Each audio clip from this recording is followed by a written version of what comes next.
휴가철이 다가왔습니다. 그럴 때 코로나도 휴가를 같이 즐기려고 저희들 곁에 찾아온 것 같아요. 그래서 지금 하루에 7만 명씩 정도 계속 또 확진자가 발생하는데 여러분 건강 조심하시고 또 휴가는 휴가대로 또 잘 안식하고 돌아오시기 바랍니다. 인도에 가면 간디 박물관이라고 있습니다. 거기에 가면 그 벽에 My life is my message라는 글자가 쓰여져 있습니다. 해석하면 내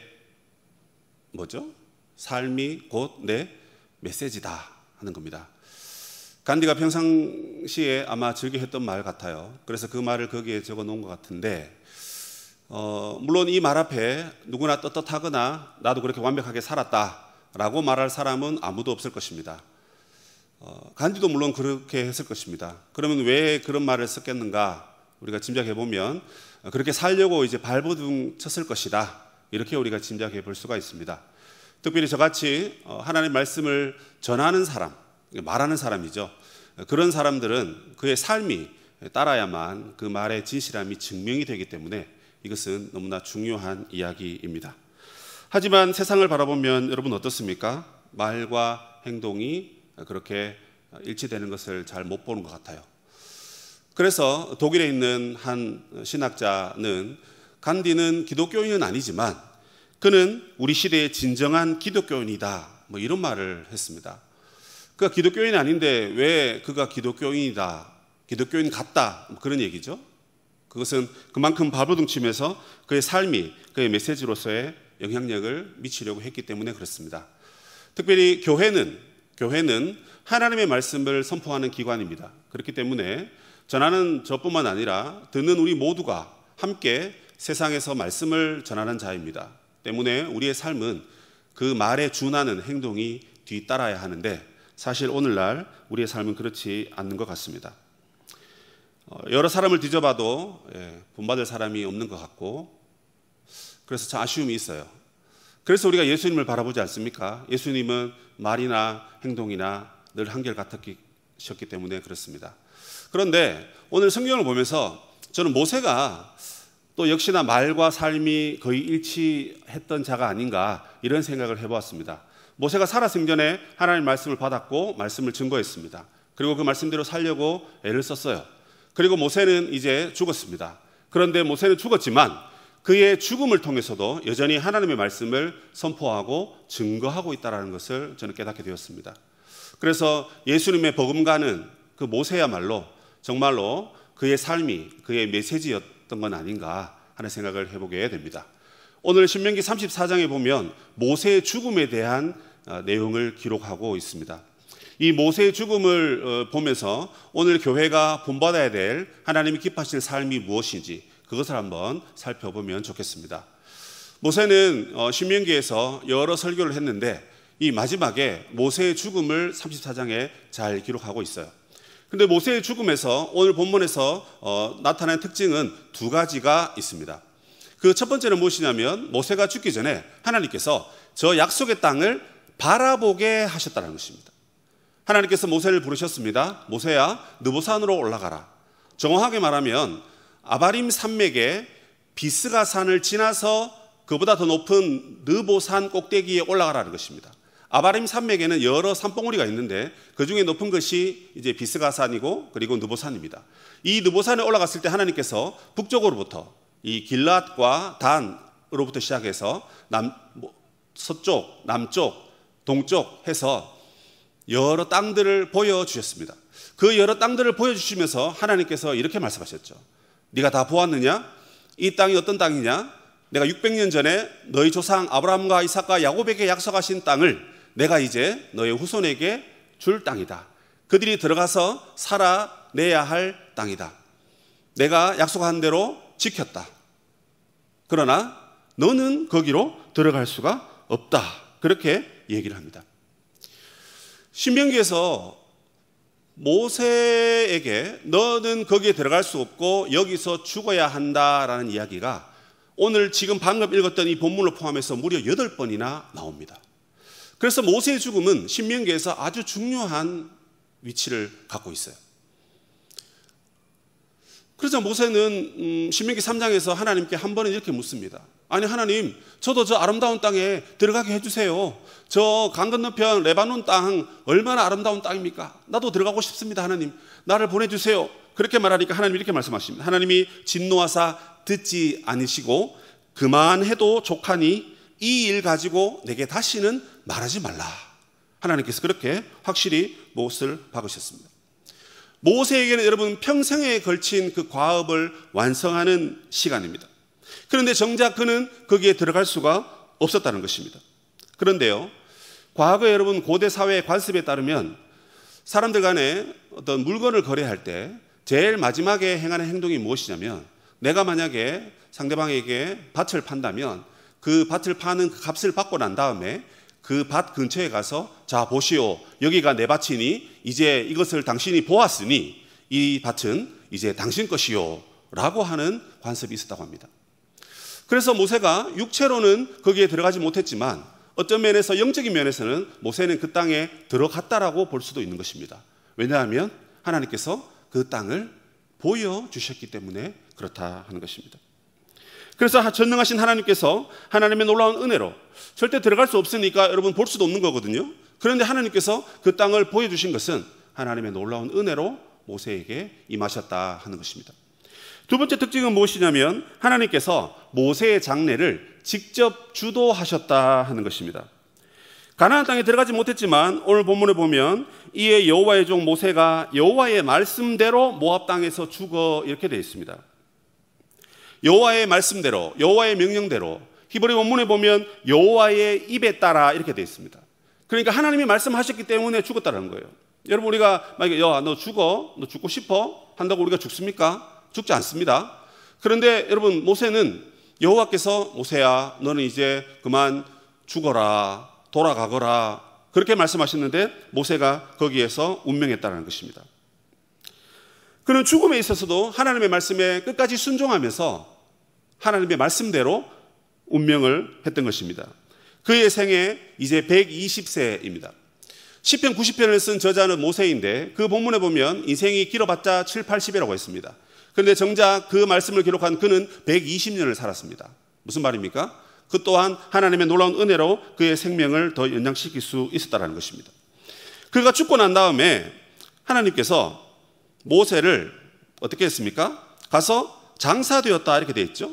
벳볼 맞은편, 그러니까 이 느보산 맞은편이 벳볼입니다. 그 벳볼과 느보산 사이에 그 골짜기가 있는데 그 골짜기에 가서 장사되었고 이렇게 되어 있습니다. 그런데 이 장사되었다 하는데 하나님이 장사했는데 누가 모세를 장사했는지 성경에 나오지 않습니다. 원문에 보니까 이게 장사하였고라는 이 말이 이렇게 번역할 수 있습니다. 그가 그를 묻었다 하는 것입니다. 그가 누굽니까? 하나님이십니다. 하나님께서 모세를 묻으셨다. 직접 묻었다는 거죠. 그런데 이걸 이제 해석하는 본문이 유다서 1장 9절에 있는데 거기에 보면 천사장 미가엘을 시켜서 하나님께서 모세의 시체를 아무도 모르게 매장을 했다. 이렇게 나와 있습니다. 하나님께서 왜 모세의 시체를 아무도 모르게 매장을 하셨을까요? 여러분 짐작하신 대로 바로 사람들이 모세의 시체를 숭배할 가능성이 너무너무나 많았기 때문에 하나님께서는 무덤의 위치를 숨기시면서까지 모세의 장례를 직접 치러 주셨습니다. 여러분 너무 놀랄 만한 사건이지 않습니까? 우리가 누가 죽으면 보통 그 자녀들이 아버지 어머니를 장례에 치르지 않습니까? 또 필요하면 교회가 도와서 협력해서 위로를 하고 함께 하는데 하나님께서 모세의 시체를 장사하셨다. 그러면 모세는 과연 가나안 땅에 들어갔을까요? 안 들어갔을까요? 아까 전에 바라보는 것이 영적인 의미에서 들어갔다라고 말했을 때 역시나 복음서에 가보면 변화산에서 엘리야와 에녹이 나타날 때 예수님과 함께 모세도 등장합니다. 그래서 어떤 사람들은 모세가 부활해서 승천한 것이 아닌가라고 그렇게 말을 하기도 하는데요. 이 신명기 34장에 보면 그가 그를 장사했다라는 그 말이 확실한 말씀이기 때문에 분명히 하나님께서 천사를 통해서 모세를 장례하였다 이렇게 보면 될 것 같습니다. 그럼 우리는 여기서 여러분 이 두 가지 사건 앞에서 우리는 의문점을 가집니다. 왜 하나님께서 거기를 들어가지는 못하게 하시고 바라만 보게 하셨는가? 그리고 왜 하나님께서 모세를 수명을 더 살 수 있었음에도 불구하고 단축시키면서까지 너는 이제 그만 돌아가야 되겠다, 죽어야 되겠다 하시고는 그를 운명시키셨습니까? 왜 하나님께서 그렇게 하셨습니까? 그 이유는 한 가지인데요. 그것은 바로 모세가 하나님 나라를 위한 사명을 다 완수했기 때문에 그렇다는 것입니다. 그의 사명이 무엇입니까? 그것은 그 백성들을 가나안 땅까지 인도하는 것이었습니다. 그는 사명을 감당했기 때문에 이제 편히 쉴 수 있는 것이었어요. 사실 더 일할 수 있었습니다. 그가 120세가 되었지만 기력이 쇠하지 아니하고 눈이 흐리지 않았다라고 이렇게 말합니다. 더 할 수 있었다는 거거든요. 그리고 심지어 불과 몇 달 전에는 가나안 땅에 있는 바산왕 옥과 아모리 왕 시온을 무찌르는 그 전투를 했습니다. 모세가 여러분 전투를 시하면서 모세 가만히 있었겠습니까? 직접 최전방에 나가진 않았겠지만 어쨌든 같이 행동하고 같이 싸워야 했던 그런 전투입니다. 그 전투에도 같이 참여한 모세입니다. 그리고 본문을 읽으면서 드는 생각이 이것이었어요. 모세가 여러분 느보산에 올라갔습니다. 저는 느보산에 간 적은 없지만 아마 이게 뭐 되게 높은 산이라고 다 그렇게 말하잖아요. 그래서 성지순례 갔다 오는 분들이 뭐 새벽에 올라가서 뭐 억지로 가다가 뭐 안 되면 낙타 타고 올라가고 그래서 죽을 뻔했다 뭐 그런 얘기를 하시더라고요. 언젠가는 우리가 뭐 가볼 날이 있겠지만 어쨌든 이게 호락호락한 산은 아닙니다. 그런데 여러분 80세도 아니고 120세가 된 할아버지가 그 산을 혼자 올라갔어요. 예전에 여러분 시내산에서 율법을 받을 때도 여호수아와 갈렙을 산 중턱에 남겨두고 끝내 마지막 봉우리에는 자기 혼자 올라가서 하나님과 대면하는 자가 모세였습니다. 그러니까 여러분 이 느보산 올라갈 때도 분명히 인사 다 하고 여호수아와 갈렙 자네들한테 부탁한다 하고는 그렇게 갔을 거 아닙니까? 그러니까 여러분 그게 뭐 120살 노인이라도 그 산을 올라갈 수 있을 정도면 아직 일 더 해도 됩니다. 그렇지 않나요, 여러분? 우리가 은퇴가 뭐 70이다, 60이다 그런 말들 하지만 뭐 건강만 하면 100세라도 지금 하고 있는 일 잘하면서 인정받으면서 그렇게 살 수 있는 시대가 곧 오지도 않을까요? 모세도 여러분 충분히 그럴 수 있는 인물입니다. 그런데 하나님께서 너 이제 수고했다. 너 이제 바라봤으니까 됐고 그리고 너 이제 다 완수했으니까 이제 너는 여기까지. 하나님께서 그를 이제 쉬게 하시는 것입니다. 예수님께서도 여러분 인간의 수명이 다해서 죽으신 것이 아니잖아요. 33년 30세까지 일반적으로 사시다가 3년의 공생애를 보내시고 그가 모든 일을 마치시고 죽으시고 부활하시고 승천하셨습니다. 모세도 여러분 120세까지 더 할 수 있었지만 하나님께서 그를 그렇게 하신 것입니다. 그 이후 모세의 사명은 이제 여호수아에게 전수되었습니다. 모세가 여호수아에게 안수했고 그러자 지혜의 영이 성령이 여호수아에게 임했습니다. 그래서 여호수아가 말하자 이스라엘 백성들은 모두 순종했다 이렇게 기록을 하고 있어요. 그래서 아쉬운 대로 모세가 운명했지만 이제 여호수아가 이스라엘 백성들을 이끌고 가야 하는 그 이야기가 이제 신명기 이후로 여호수아서부터 진행이 됩니다. 여호수아가 죽었습니다. 그리고 난 다음에 오늘 성경 10절부터 12절은 모세에 대한 평가를 내리고 있습니다. 사람 죽고 나면 보통 비석에 어떤 사람이다 뭐 이런 얘기를 적기도 하고 또 우리들끼리 서로 이야기를 하기도 하죠. 모세에 대한 평가 성경은 매우 긍정적으로 이야기하고 있습니다. 10절에 보면 뭐라고 말합니까? 모세와 같은 선지자는 없었다라는 것입니다. 그러니까 그 어떤 선지자를 뭐 100명 아니라 1000명, 10,000명을 갖다 붙여도 모세만큼 탁월한 선지자는 없었다 그렇게 말합니다. 그러면 모세가 왜 가장 탁월한 선지자였느냐? 그 밑에 두 가지 근거가 나오는데 첫 번째는 그는 가장 가까이 여호와를 대면하여 아는 사이였다 이렇게 되어 있습니다. 여호와를 대면하여 아는 사이, 이 대면하다는 건 뭐냐면 얼굴과 얼굴을 맞대는 사이입니다. 여러분 우리가 부부가 서로 여러분 만나면 얼굴과 얼굴을 맞대는 시기가 있죠. 이제 나이가 이제 한 40대 중반, 50대 넘어가면 얼굴은커녕 뭐 모든 게 다 보기 싫겠지만 그래도 신혼 때에는 여러분 얼굴과 얼굴을 뭐 늘 맞대고 살지 않습니까? 그런데 여러분 모세를 향하여 하나님께서 그는 사람으로 따지면 마치 친구같이 그렇게 말하는데 이 히브리어 원어에는 얼굴과 얼굴을 맞댈 정도로 그렇게 가까웠다는 것입니다. 누가 여러분 하나님의 뒷모습을 보았습니까? 누가 그 하나님의 영광을 바라보면서도 죽지 않고 하나님의 영광을 몸소 체험했습니까? 누가 하나님의 영광을 바라보고 이스라엘 백성에게 나왔는데 그 얼굴이 빛이 난 사람이 과연 누가 있었습니까? 모세 한 사람밖에 없었던 것입니다. 그는 하나님의 앉고 일어섬을 알았고 하나님 말씀하신 그 모든 것을 문자적으로만 가르치지 아니하고 하나님의 애끓는 심정으로 백성들에게 가르쳤던 사람인 것입니다. 그렇기 때문에 하나님은 모세가 가장 탁월한 선지자다, 나를 가장 잘 안다, 그렇게 말하는 것입니다. 두 번째로 모세가 가장 탁월한 이유는 그가 행한 능력 때문에 그렇습니다. 그가 바로왕, 애굽의 바로왕 앞에서 많은 기사와 표적과 이적과 능력을 행했다라는 것입니다. 그런데요, 이 히브리 성경의 그 특징을 보면 이게 그 모세가 행한 것은 당연히 아니죠. 하나님 행하시는데 모세가 하나님 도와주세요, 하나님 행해주세요 하니까 아이고 알았다, 내가 도와줄게, 내가 행할게, 내가 일할게, 그런 뉘앙스로 이야기를 하고 있어요. 그러니까 이게 모세가 행한 능력이긴 하지만 당연히 그것은 모세의 능력이 아니라 하나님의 능력이고 하나님의 일하심이었습니다. 그래서 이 앞에 있는 그 내용과도 사실 같은 얘기예요. 늘 얼굴을 맞대고 맞대는 사이, 정말 가장 절친한 사이, 그렇기 때문에 하나님의 능력도 하나님과 모세의 마음이 너무나 이렇게 짝짝꿍이 잘 맞으니까 하나님 필요할 때 모세 하나님 부르고, 그리고 모세는 하나님의 능력을 나타내면서 다시 하나님의 말씀을 전하고, 이렇게 하나님의 놀라운 사역을 감당했다는 것입니다. 그래서 이 두 가지 사역을 통해서 모세는 지금까지 모세오경을 기록할 뿐만 아니라 그리고 이스라엘 백성들이 하나의 나라로서 세우고 하나님 나라 백성 공동체를 만드는 그 놀라운 사역을 잘 감당했다라고 성경이 여러분 그렇게 이야기를 하고 있습니다. 자, 그런데 여러분, 모세가 이 놀라운 사역을 잘 감당했는데 모세가 죽었습니다. 물론 여호수아가 안수받고 성령의 충만함을 받아서 이제 인도할 것이지만 모세가 죽었기 때문에 이제 이스라엘 백성들은 여러분 어디로 가야 됩니까? 당장 여러분 요단강을 건너서 가나안 땅에 들어가면 됩니다. 쉽죠? 그런데 여러분 그 쉬운 길을 지금까지는 뭐 잘 못 지켜가지고 왜 40년 동안 유리방황했습니까?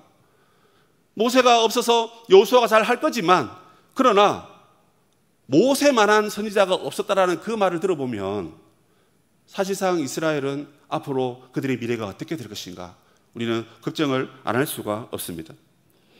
그래서 여러분 모세가 다 완수하지 못한 이 사명을 모세는 이미 예견하고 있었고, 그래서 신명기 18장에 나와 같은 선지자 한 사람을 이제 곧 일으킬 것이다 그렇게 말합니다.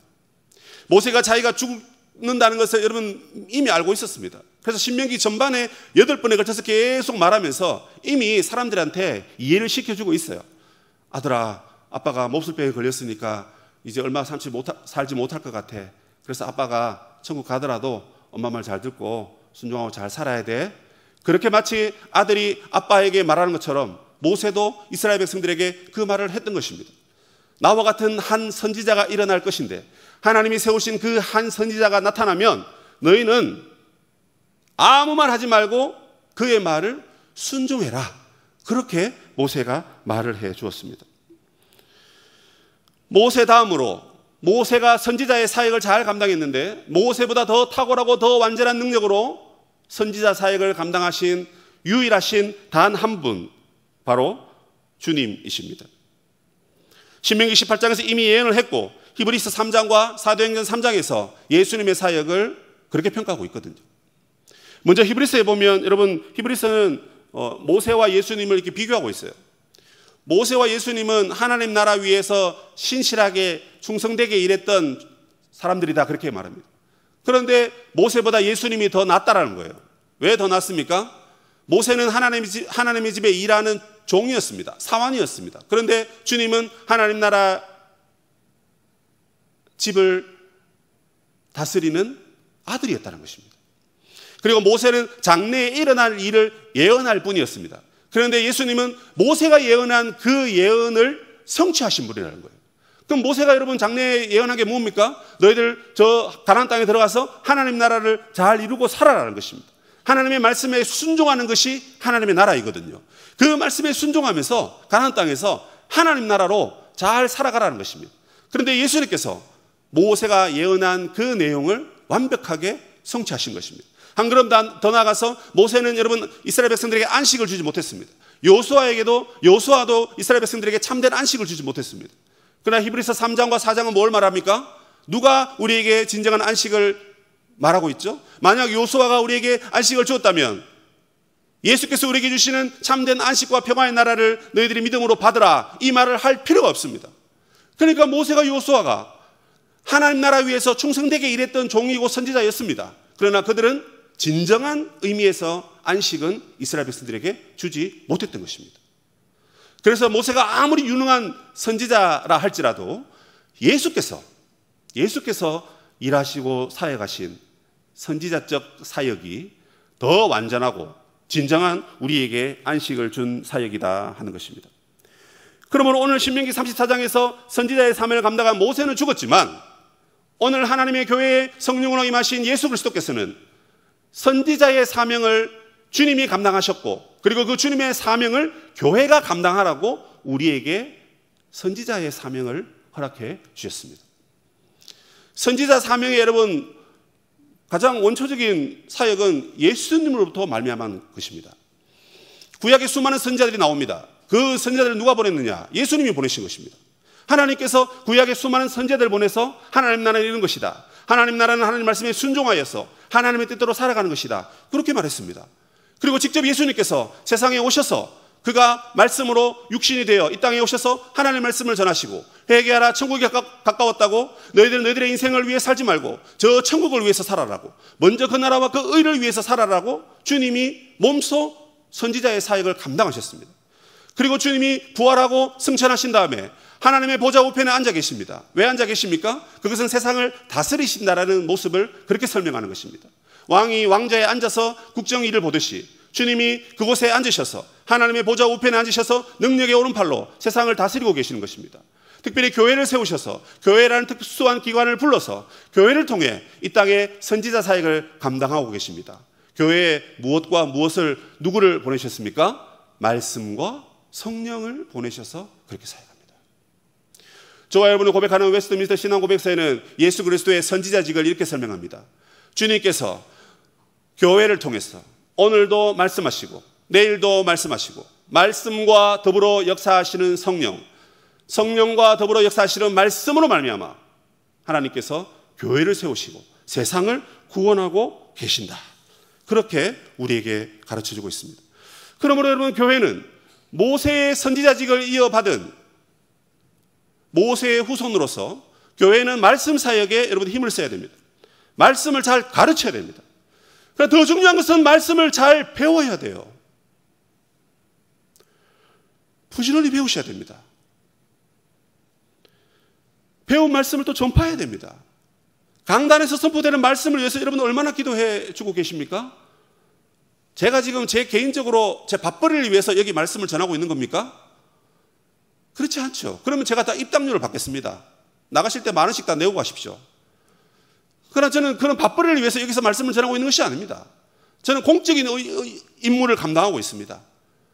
부족하고 연약한 자지만 하나님께서 이런저런 과정을 통해서 주의 종이 되게 하시고 말씀이 종이 되게 하시고, 내가 너에게 말씀과 성령을 줄 터이니 너는 내 백성들에게 하나님 나라 말씀을 전하거라, 그 명령을 받들고자 강단에서 말씀을 선포하고 강단 밑에서는 말씀을 연구하고 자나깨나 말씀을 머리에 가슴에 새기고, 여러분 그렇게 살고 있는 것입니다. 여러분 신앙 고백을 얼마나 잘 배우셨습니까? 배운 게 없으니까 우리가 다음 세대에 사실 전할 게 없습니다. 지금으로부터 20년 전에 노 목사님의 성경 통독을 다녀온 한 선배를 저는 만났습니다. 그 선배가 금요일 저녁까지 가서 하나님 말씀을 배우고 왔는데 자기 인생에 지금까지 그 말씀을 그렇게 배운 적이 없었던 겁니다. 그래서 제가 그때 학사에 살고 있었는데 오자마자 새벽에, 금요일 날 밤늦게 마치거든요. 오자마자 저를 깨우는 거예요. 저뿐만 아니라 옆에 있는 친구들 다 깨웁니다. 왜요? 자기가 우리에게 전할 말이 있거든요. 자기가 갔는데 하나님 말씀이 이렇더라. 야, 내가 진짜 하나님 말씀을 그렇게 봤는데 이런 말씀이 있더라. 내가 정말 이 얘기를 너 후배들한테 내가 전해주고 싶다. 그래가지고 피곤해 죽겠는데 새벽에 깨워가지고 그 얘기를 하는데 결국 뭐 그 형도 목사가 되고 저도 목사가 됐어요.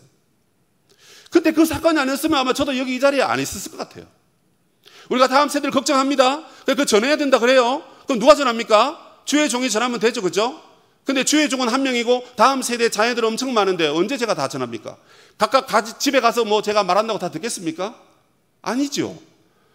우리가 우리 마음 가운데 박히는 말씀이 없으니까 정작 우리 부모된 우리가 모범이 될 수도 없고 지식이 없으니까 가르칠 게 없는 거예요.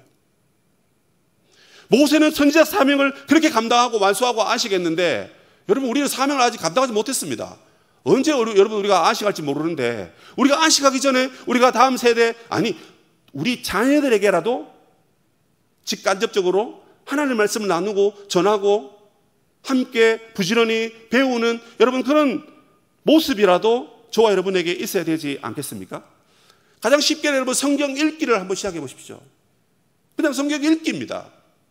제가 그래서 우리 희망부 친구들 성경이라도 한번 좀 읽어보자. 집에 가면 부모님들은 뭐 같이 읽겠나?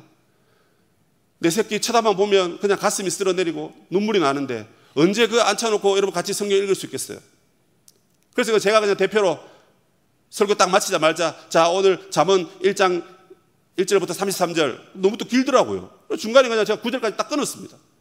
우리 친구들 글도 잘 모르는데 또 너무 스트레스 줄까 봐 9절이라도 한번 읽어보자. 그리고 다음 주에는 그 뒤를 읽든지 그 다음 주에는 또 그 뒤를 읽고, 그래서 뭔가 한 가지 말씀이라도 머릿속에 좀 박히게 하자. 우리 선생님들하고 대화하는데 목사님 우리 친구가요 기능이 너무 떨어지니까 그냥 태초에 하나님이 천지를 창조하시니라 그 말씀 가지고 1년 내내 가르치면 안 될까요? 제가 그 말씀이 너무 마음에 와닿더라고요. 왜냐하면 그냥 말씀 계속 전할 수 있어요. 그런데 친구들이 이해를 못합니다. 그러니까 하나라도 알게 하려고 1년 52주를 만나는데 52번 같은 걸 말하자는 것입니다. 같은 걸 가르치고 같은 그림을 보여주고 그렇게 이렇게 속삭이듯이 우리 친구들에게 가르치면 얼마나 좋을까. 저는 정말 우리 주일학교가 희망이 있다고 생각해요. 그런 선생님들이 계시니까 그런 말씀을 가르치려고 하니까 모세뿐만 아니라 예수님의 사역을 이어받은 교회가 여러분이 이 말씀 잘 열심히 한다면 하나님이 얼마나 기뻐하시겠습니까?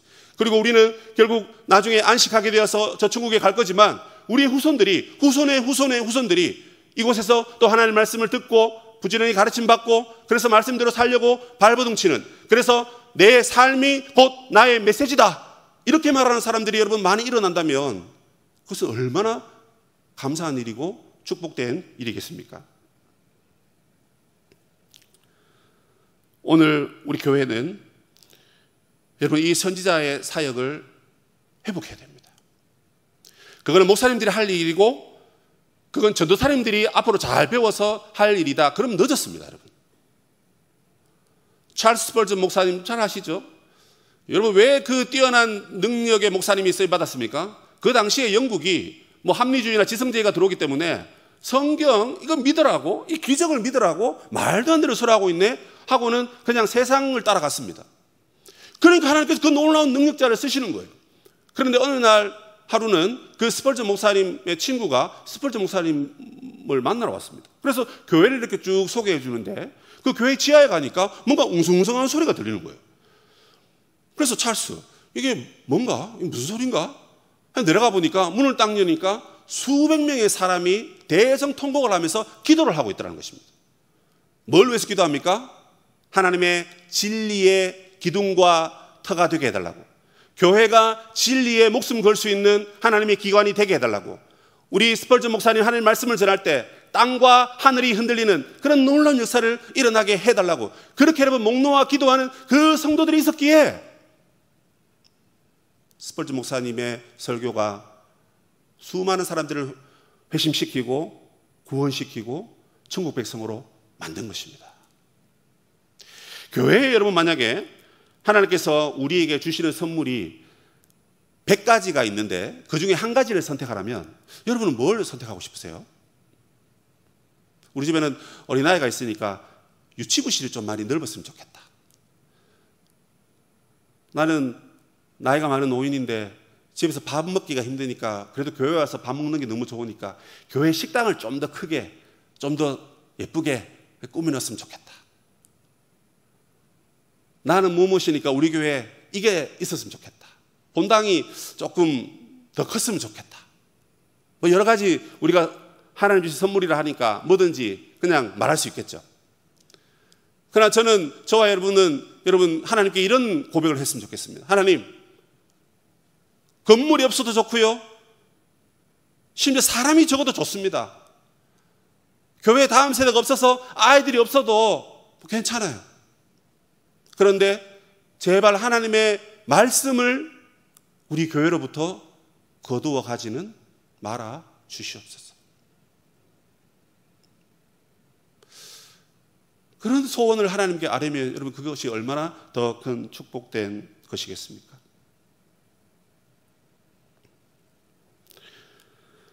스페인 화가 벨라스케스라는 사람이 그린 그림이 하나 있습니다. 한번 띄워주시죠. 그 그림은 요셉의 채색 옷이라는 그림입니다. 요셉의 채색 옷 잘 아시죠? 그죠?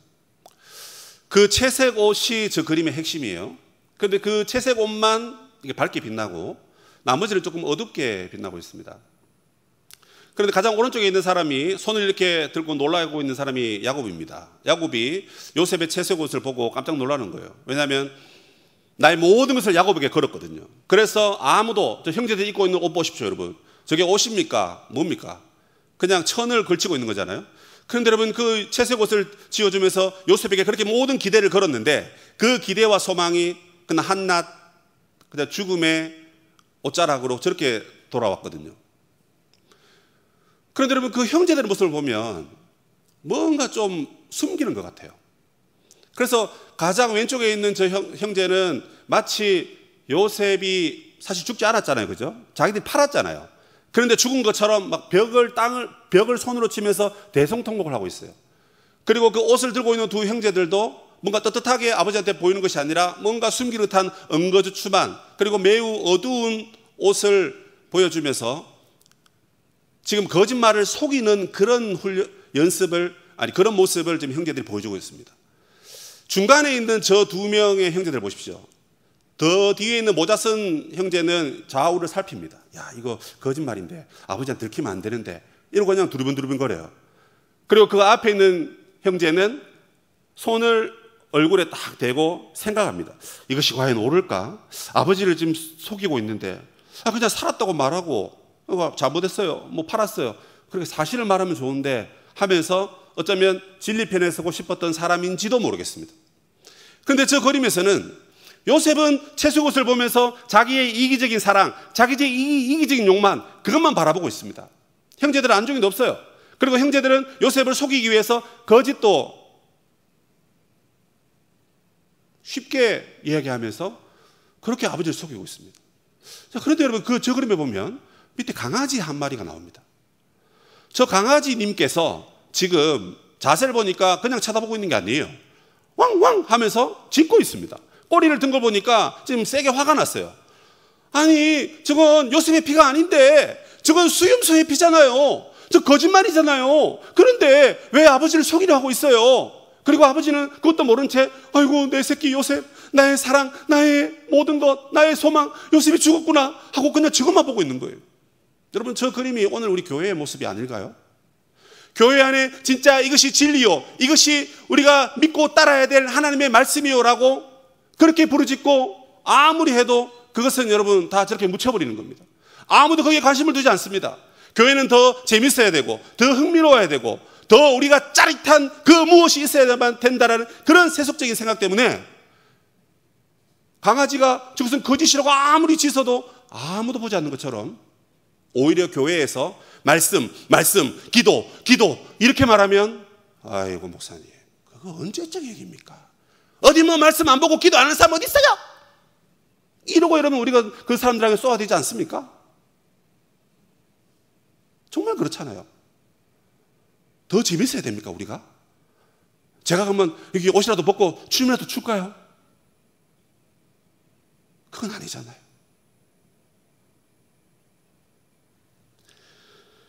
나를 인하여 너희를 욕하고 핍박하고 거짓으로 너희를 거스려 모든 악한 말을 할 때에는 너희에게 복이 있나니 기뻐하고 즐거워하라. 하늘에서 너희의 상이 큼이라. 너희 전에 있던 선지자들도 이같이 박해하였느니라. 교회가 왜 핍박을 안 받느냐면 교회가 저 개만도 못한 짓을 하고 있기 때문에 그렇습니다. 교회가 하나님의 바른 말씀을 전하고 배우고 그렇게 내 삶으로 말씀을 살아내려는 열심이 없다 보니까 핍박이 없는 겁니다. 그러나 너희들이 나 때문에 욕하고 핍박받고 고난당할 때 오히려 기뻐하고 즐거워하라는 거예요. 왜요? 하늘에서 너희 상이 크다. 이전의 선지자들은 다 그렇게 핍박받고 살다가 다 죽었다. 오늘 여러분 설교 제목이 다음 세대로 이어지는 하나님의 나라입니다. 저는 어느 날부터 다음 세대를 말할 때마다 우리나 잘하자 요 이야기를 마음에 항상 담습니다. 왜요? 좋은 모범이 없이는 좋은 결과물을 낼 수가 없습니다. 우리가 우리 자녀들에게 좋은 표본이 되어야 됩니다. 저와 여러분이 하나님의 교회로서 부름받았는데 선지자의 사명을 감당할 수 있기를 바랍니다. 그래야만 다음 세대에 하나님의 말씀이 여전히 선포되고 부지런히 배우고 또 말씀대로 살아가는 그런 은혜가 있을 줄로 믿습니다. 교회가 하나님의 말씀을 바르게 선포하게 해달라고 여러분 기도하시고 그 외의 것들은 별로 중요하지 않는 것 같습니다. 말씀을 위해서 기도하시는 우리 성도님 되시기를 주님의 이름으로 축복합니다. 아멘.